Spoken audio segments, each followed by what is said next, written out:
Alright, it's time to end this argument right here, right now. This is the topic I talk about most in sports, and it's not even close. Alright, I've lived in Tampa for 10 years now, following the Rays every step of the way. And yeah, a lot of people won't take me seriously because I'm a young fan, but I don't care. Honestly, I don't care how old you are watching this video. Please hear me out here, alright? I'm here to tell you guys why the Rays need to stay in Tampa despite horrible attendance. Let's start off here. The Rays do not play in Tampa. They play 45 minutes away in St. Petersburg. And the Rays actually currently have 13 consecutive opening day sellouts, which is the longest active streak among Tampa sports teams. Most people who say the Rays need to relocate have never been to Tropicana Field or Tampa. Here's an example. This was a Mets fan arguing with me 10 months ago on a YouTube video. I lived 45 minutes away from Citi Field and had no problem going to 15 games a year. If you are a real fan, the drive won't keep you away. As for opening day sellouts, that is not impressive. Pretty much all teams sell out on opening day, no matter how good or bad the team is. Not having the numbers, but I can safely say the Rays are the most attending games when the Yanks or Sox are in town. Too many transplanted fans. Rays have a better chance of moving to a new city rather than building a new ballpark in Tampa, unless the team pays for it. Taxpayers won't go for it. Now let's talk about this for a minute, okay? This guy is a Mets fan who lives 45 minutes away from Citi Field, which is in Queens, New York, a city with a population of 2.339 million as of 2015. Now, let's take a look at St. Petersburg, where the Rays play. Would you look at that? A population of 260,999. This guy who commented is obviously too ignorant to realize that a stadium location is a hell of a lot different than his location. He also states that a real fan wouldn't bother driving out of the way to watch their team play. Most games are on weekdays at night, right? Where everyone has to get up at 5 or 6 a.m. to go to work. I mean, do you really think people who live in Tampa want to drive 45 minutes out of their way, then get home near midnight when they have to wake up in 5 hours to start work again? Yeah, occasionally, maybe once or twice a month, like the people I know do. But believe me, they don't want to repeat this process every day. The drive will get more and more exhausting, and on top of that, most of the games you see will more likely turn out to be losses, which brings us to our next topic. Alright, let's check out this Facebook comment. Per capita attendance is what matters. Look at the Lightning. The Rays continue to put a crap team on the field, not spending time and money on crap products. Alright, dude, you do realize the NHL has a salary cap, right? And the MLB doesn't? Alright, the payrolls in the MLB are horrible. They honestly need a salary cap. And the only people disagreeing with me here are the fans of big market teams. Here's what one of them has to say. Alright, here I have a Yankees fan on the line. His name's J-Man Reviews. He's been a friend of mine for a few years. And, Yankees fan, he's going to disagree with me on the salary cap thing. So, why don't you give your opinion on the salary cap? Okay, well, you look back at the Astros, of course, last year's World Series champions. They were one of the least salary cap teams a few years ago. And, they said, we're going to go out there and get some prospects. So they get Altuve, Springer, Correa. And they start winning. And they go from one of the least salary cap teams to now I believe they're in the top 5 or 10 around there. And they're just up there with the Yankees now. And the thing is, you have Rays fans who think it's not fair. But the thing is, all they need to do is their GM needs to go out there and say, you know what, we're going to be bad for the next 2 or 3 years. Let's just get prospects. And if they get enough prospects, eventually they're going to get to the point where they can be as good as the Astros, and they're going to start bringing in the money, hopefully bring in fans. They need to move, personally, and then I think they would start getting some more salary cap money, and then once they start winning, then just keep going, hopefully increase your salary cap, and I think that's why it's fair. I think it's you got to plan for the future, and I think you got to get prospects, and then your money's going to go up. So I like the strategy of the salary cap, and I think it should stay in MLB. J-Man clearly doesn't know the difference between salary cap and payrolls. But what about big markets like, for example, the Angels owner says he doesn't like rebuilds. He just wants to go out and buy good players so they can automatically be good. The thing is, that doesn't work. I mean, you can obviously tell by how the Angels are performing.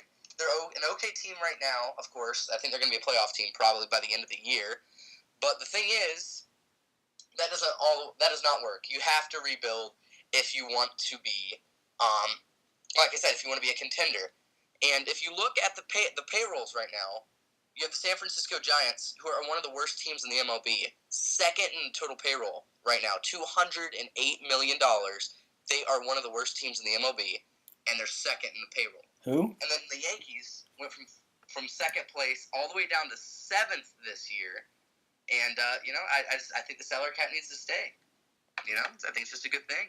All right, well, thanks for your perspective, and I'll talk to you later, all right? Okay, so he starts off by basically saying that the small market teams need to accept a rebuild and get prospects so that they can be good in a few years down the road.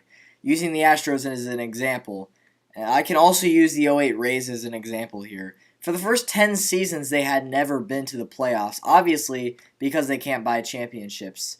Let's take a look at that '08 roster. Here are some of the notable players from this roster.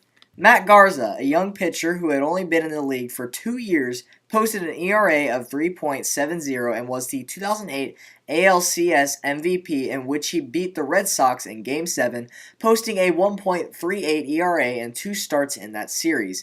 He was traded 3 years later to the Chicago Cubs. Edwin Jackson finished the 2008 campaign with a 4.42 ERA and 14 wins, which tied for the most in Rays history. He was traded the following offseason. Scott Kazmir.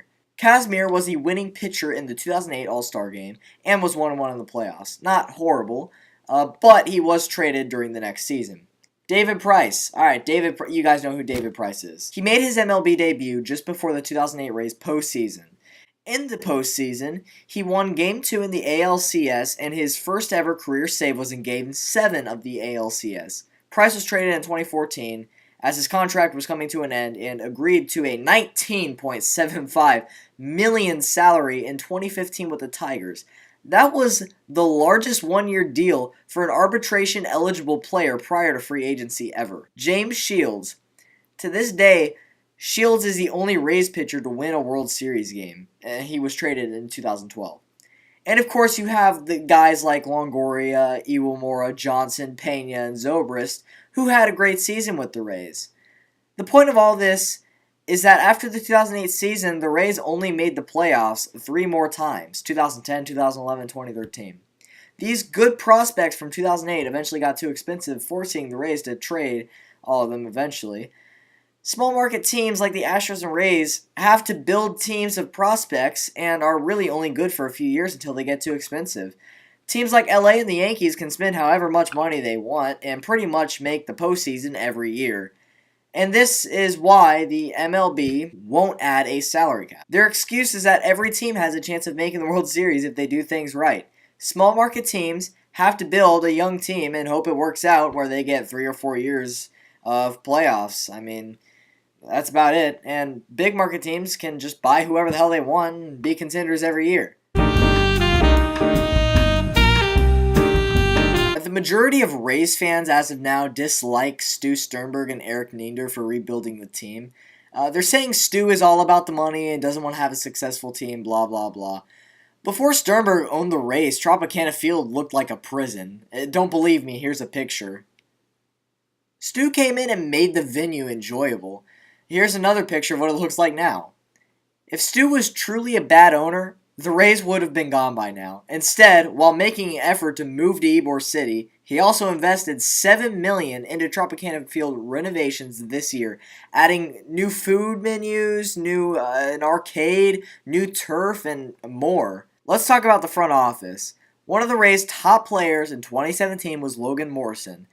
The Rays interviewed him recently when they played against his new team, the Twins. He said, "I see the part of it where players look at it as, like, alright, do well so I can get traded, so I can get out of here. It's not like they actually want to win here, unfortunately. That's the environment it's created. I don't think it's a secret." Alright, so Logan Morrison basically just admitted that the team last year had no desire of winning, although they did have potential. I believe that Niender saw this, and that's why the front office dumped half the team. I know I'm in the minority here, but I like our owner and GM. They've done nothing wrong. Change my mind. This is where you start to realize, hey, maybe the Rays do have fans. In 2017, the Rays finished 18th in the TV ratings. That's average, but way better than you'd expect for, somebody who gets horrible attendance. Now take a closer look at this. The Rays finished with higher ratings than Atlanta, Houston, the New York Mets, the Chicago White Sox, and both Los Angeles teams. That's not what you'd expect to see on here. In 2016, the Rays were even higher. They were 13th. And if you're not a Rays fan, you don't know about this, but the Rays are actually closing in on a deal with Fox Sports that would extend their TV deal 15 years, and the Sun Sports Network will pay, on average, $82 million per year. They're currently paying around $35 million per year, but this is a significant step forward to the Ybor City stadium process. A lot of this money could go into that stadium. Alright, so to end off this video, I'm just going to go over this again. The Rays don't play in Tampa. They play 45 minutes away with traffic on top of that. Nobody wants to get home at midnight to go to work the next day. And it's in a horrible location. We don't have a bad stadium. The stadium's in a horrible location. It needs to be moved to downtown Tampa where our fans actually are. You've seen the Lightning. They've had sellouts all year long, 19, 092, and they've been selling out all year this year, last year, the year before that, and basically 10 years before that. The Lightning are very successful. That's because they play in downtown Tampa. Move the Rays to Ybor City right next to downtown Tampa, and I guarantee you we will have a successful franchise. I guarantee it. My hopes are high right now, and I feel like it's going to work out, and I think we'll be fine. But you guys will see the Rays will have fans. We'll sell out a lot of the games. Our attendance will be way better. Alright, well, I appreciate every one of you taking the time to hear my perspective, hear my point of view, what my beliefs of the Rays. I think this franchise could be really successful if we move to Ybor City. Yeah, we do have fans. They're out there. Everyone in my neighborhood, Rays fan. Everyone I know, all of my friends, Rays fans. Like, they don't go to the games because their parents won't take them. It's all the way to hell in St. Petersburg. Anyway, that's going to do it for this video. Thank you so much for hearing me out, and hopefully I've changed your mind just a little bit. Thanks for watching. Bye-bye.